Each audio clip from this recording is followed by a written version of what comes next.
Right then, pull up a chair, grab a pint or a cup of tea if you're feeling proper, and let me spin you a yarn about a bloke who was, frankly, a bit of a legend.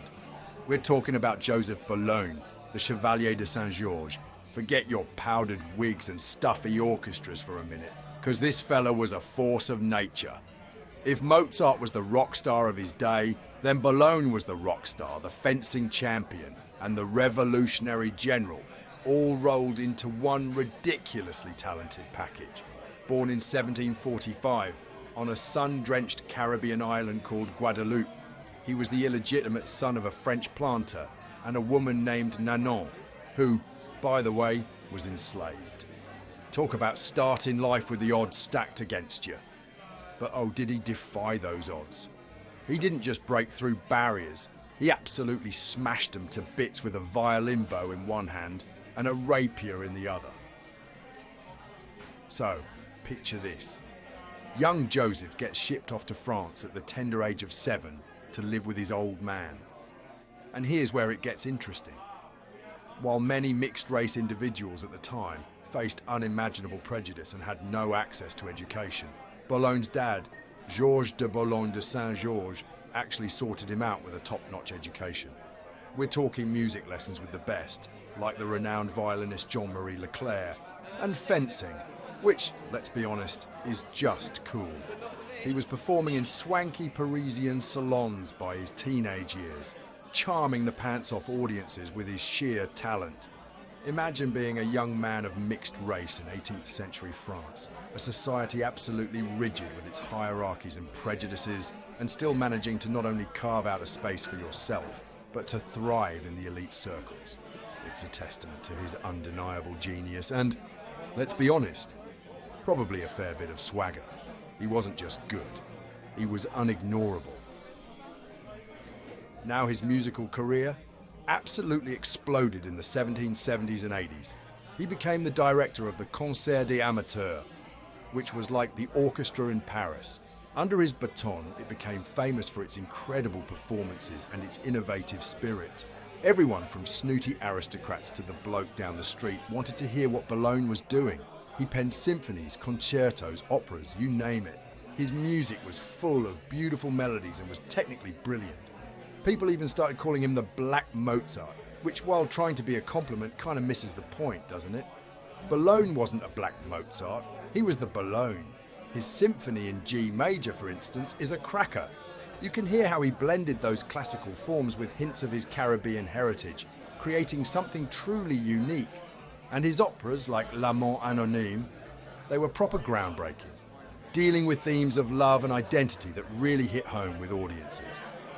His work didn't just add to the classical canon, it kicked the door open for future composers from all sorts of backgrounds. By the way, get this. Despite being hailed as one of the greatest musicians of his time, Bologne was once denied the directorship of the Paris Opera. Why? Because 3 of the leading ladies of the opera petitioned Queen Marie Antoinette, stating they would refuse to take orders from a man of mixed race. Yeah, even with all his talent and connections, that ugly side of prejudice still reared its head. He handled it with grace, apparently, but it just goes to show you the subtle and not so subtle battles he was constantly fighting. The socio-political backdrop of 18th century France, eh? What a mess of contradictions. You had all these grand Enlightenment ideals about liberty and equality, but then you had the grim realities of colonialism and slavery chugging along in the background. Bologne, with his mixed heritage, was slap bang in the middle of it. He had some privileges, sure, thanks to his dad, but he was still a black man in a white-dominated society. His achievements weren't just personal triumphs, they were a massive middle finger to the prevailing racial stereotypes. He was a living, breathing symbol of what was possible, of meritocracy, even when the system was rigged against it. And he wasn't just a pretty face with a violin. When the French Revolution kicked off, he wasn't sitting on the sidelines sipping champagne. Oh no, he was right in the thick of it, fighting for equality against the old regime. He even became a colonel in the French Revolutionary Army, leading a regiment made up of black soldiers. Imagine that. A classical musician, a fencing master, now a military leader, all rolled into one. It just goes to show you how utterly complex and brilliant this man was, and how race and class intertwined during that pivotal, chaotic time. So, what about his legacy?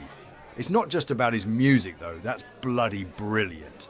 It's about how he stands as a crucial figure in the conversation about race, representation and cultural identity. For far too long, the history of classical music has been painted with a very narrow, very Eurocentric brush, pushing figures like Bologne to the margins. But by bringing his story back into the light, we start to see the truly rich and diverse tapestry of contributions that have shaped the arts. The good news is, his works are getting a proper rediscovery and revival these days. Orchestras around the world are finally programming his music, giving him the recognition he deserves. It's not just about honouring his past. It's about having a long overdue conversation about inclusivity in classical music. Who gets celebrated? Who gets remembered? Bologne's story makes us ask those questions, and that's a bloody good thing. His life, frankly, is a masterclass in navigating societal constraints and still achieving greatness. As we wrestle with questions of diversity and equity today, Bologne's experiences hit home hard. The struggle for recognition and representation in culture. It's an ongoing battle, and his life reminds us of that. Joseph Bologne, the Chevalier de Saint-Georges, was a pivotal figure who absolutely blew through the boundaries of race and class. His journey from a Caribbean island to the very top of French musical society is a powerful testament to individual agency, even when faced with systemic oppression. By digging into his life and his legacy, we're not just learning about some historical figure, we're understanding the importance of celebrating diverse voices and rethinking what cultural achievement really means. His life isn't just a personal triumph. It's a narrative that forces us to look at our past honestly and to imagine a future that's more inclusive. Stay curious, stay sharp, and stay just sober enough to remember it all. This was just a swig of history, and if it wasn't in your textbook, it bloody well should have been. And before you go, do a brother fav and like, share and subscribe.